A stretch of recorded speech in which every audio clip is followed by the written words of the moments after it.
I want to talk about releasing, because the body naturally releases energy that's trapped in the nervous system given the right conditions. And hypnosis is one of those conditions where it can happen unexpectedly. And if you don't know how to manage the energy, it can be scary for both you and the client. So in this video, I want to talk about how to handle the release using the 4 universal steps of healing.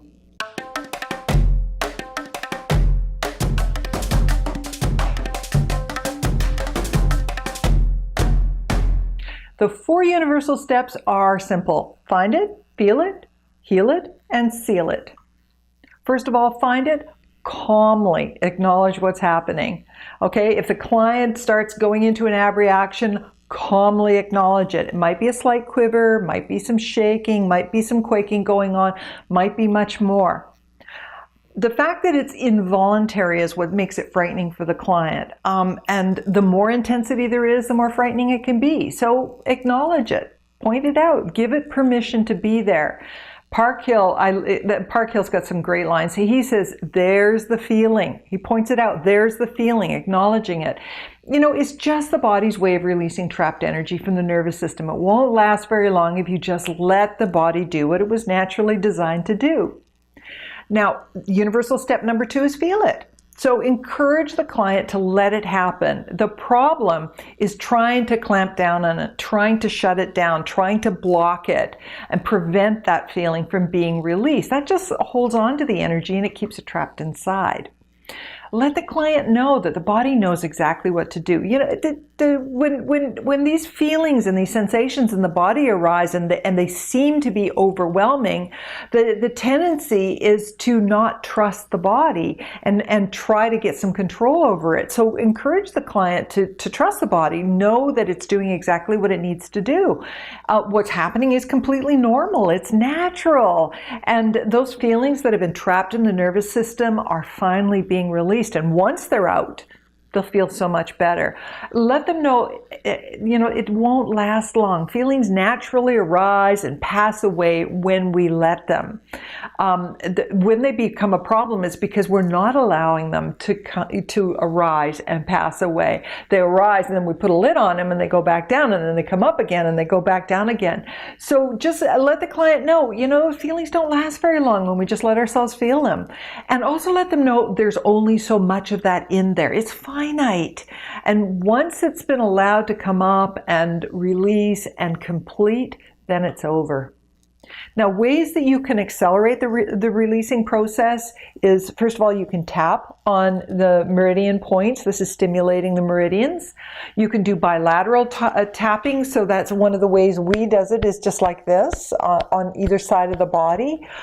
You can have the client pound it out into a pillow. The idea is not hitting the pillow, it's just pumping it into the pillow. It's a way to pump the energy out of the body and into the pillow, out of the body and into the pillow. You can give them a towel and have them twist it. It's a good way to wring out anxiety because it's you know, it tends to be a wringing sort of a sensation. This is what we do. We wring our hands when we're worried. So anything that you do that's exaggerating what the body already wants to do anyway is a way to go with the natural movement of the body. And that's going to help to move that energy out much more quickly. If you're in a situation where the body wants to run, then the energy is going to be in the legs. Let the legs move. Get them moving. Get them kicking or running. If something's happening, for example, there's an aggressor, for example, that's too close, and this is bringing up fear. Often, what the person will want to do is push them away. Well, what I do is I hold up a pillow and I say, "Okay, put your hands on this and push." The idea is giving the body the permission to release that energy that it's been holding on to in the tissues. And it's just an organic way of doing it. Step number 3 is heal it. Now, once that response has been released, so maybe it's quaking or shaking, once that's completed, or it might be the crying, or it might be the clamping or the pressure in the body, but once that sensation has been given a way out and it completes, have the client go in and notice that something has changed. Have them scan inside the body and notice and report what has changed. And then ask them to tell you what's there or not there. If there's still something there, could be the next layer, could be another wave coming on, then the idea is to acknowledge that and allow that to come to the surface so that it can be released, because there's only so much of it in there. Just get it all out and then it's over. If there is more to release, then what you want to do is just pause, take a moment, and before you proceed, validate that level of change. Acknowledge that something has happened. Acknowledge that there's been a shift, because this is going to encourage more change and allow for more change. Bring it to the client's awareness that how much better they do feel, even if there is something else to be released. It might be something different, or it could be just some residual, and it's a good idea to identify that distinction as well. But what's really important is the client acknowledge that they have moved something out, that they've let something go, and that they can feel that change happen.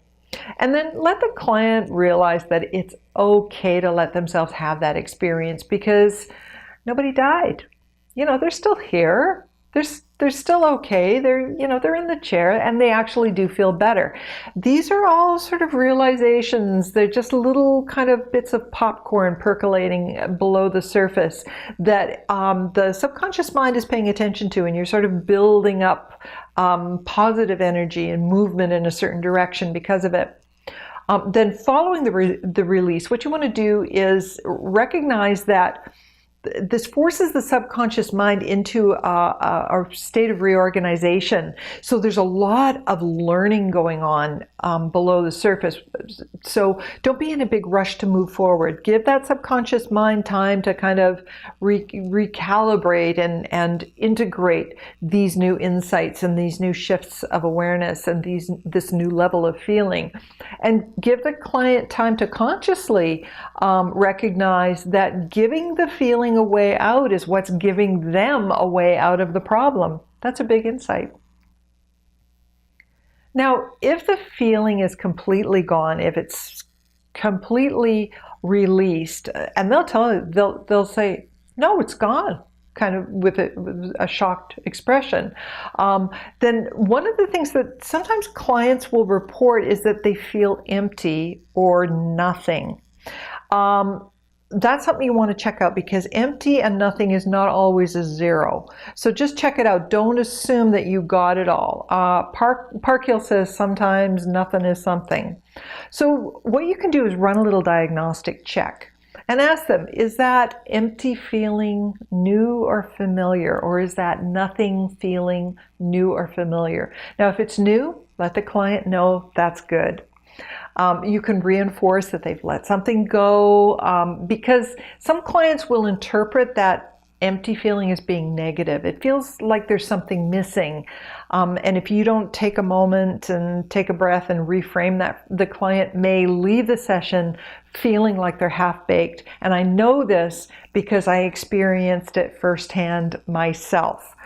I was regressed to an ISC, and in the event I was about a year old. And so picture this, I'm a year old, this is in the 50s, my mom's got a change table with a bath basin on it, and I'm sitting in the bath basin and I'm having a bath, and it's bath time, and I'm splashing and laughing, and mom's bathing me. And I have a brother that's 12 years older than me, and he comes in and he's wearing one of these striped t-shirts, just like Leave It to Beaver. But you see, I didn't see him come in because the door was behind me. So he came in and he sneaks up behind me, and he's also wearing one of those Indian headdresses. And he sneaks up behind me and he says, "Boo!" Well, I near jumped out of my skin.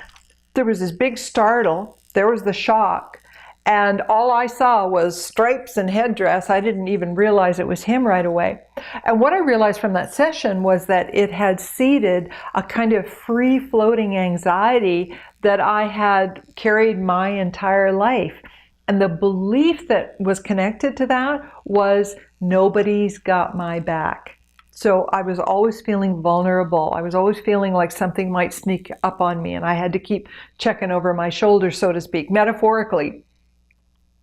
Well, following that session, for about the next 6 weeks, I just felt off. I felt wonky. I felt empty. I felt like something was missing, like there was something unfinished. And I just didn't feel right. And it took me about 6 weeks to finally figure out what the problem was. And I was right. Something was missing. What was missing was the anxiety. It was just that I had spent my whole life, over 50 years, walking around with this free-floating anxiety, and it had become so familiar to me that releasing it actually felt like losing a part of myself. It was normal for me to feel on edge. In fact, Mom, always said, "Oh, you were always high-strung as a kid." Well, I was scared all the time. And feeling calm and relaxed actually felt off. It felt weird. It didn't feel right. So just keep that in mind. If a client reports that they have an empty feeling, you want to check that out and find out what that feeling is. Empty feelings can also surface later, like following the session, as it did for me. So if you check in during the session, you can save your clients, the trouble that I went through. Sometimes you'll find that if they're feeling okay and you've cleared it at the end of the session, that doesn't necessarily mean that they're not going to have that empty feeling come up later. So something else to just keep in mind, that they might come back for the next session and say, "Yeah, I really felt off during the week."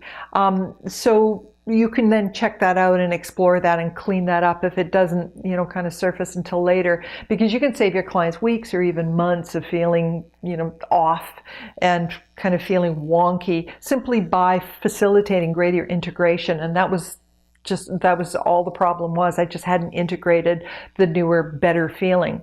So that's the final step. Step 4 is seal it.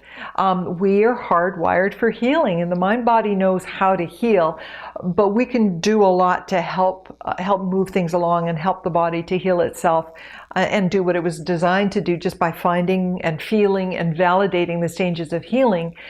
And this helps to create a void that the mind-body system will automatically fill with our core energy, which will support health and healing. But you have a technology that allows you to do so much more. You can wrap up your sessions with suggestions and with imagery to encourage the subconscious mind to not only generalize those positive changes and integrate them more fully, but also to fill that void, that empty space that has been created through the releasing. Fill it with love and light. That's what the child needs. That's what every human being needs. So fill it with love, fill it with forgiveness, fill it with gratitude, fill it with the rewards of having released the past. So that's it. That's the 4 universal healing steps and how that relates to releasing. Find it, feel it, heal it, and seal it. I hope you found some stuff here today that is going to help you to get some better results in your sessions. So leave your comments, any insights you might have had.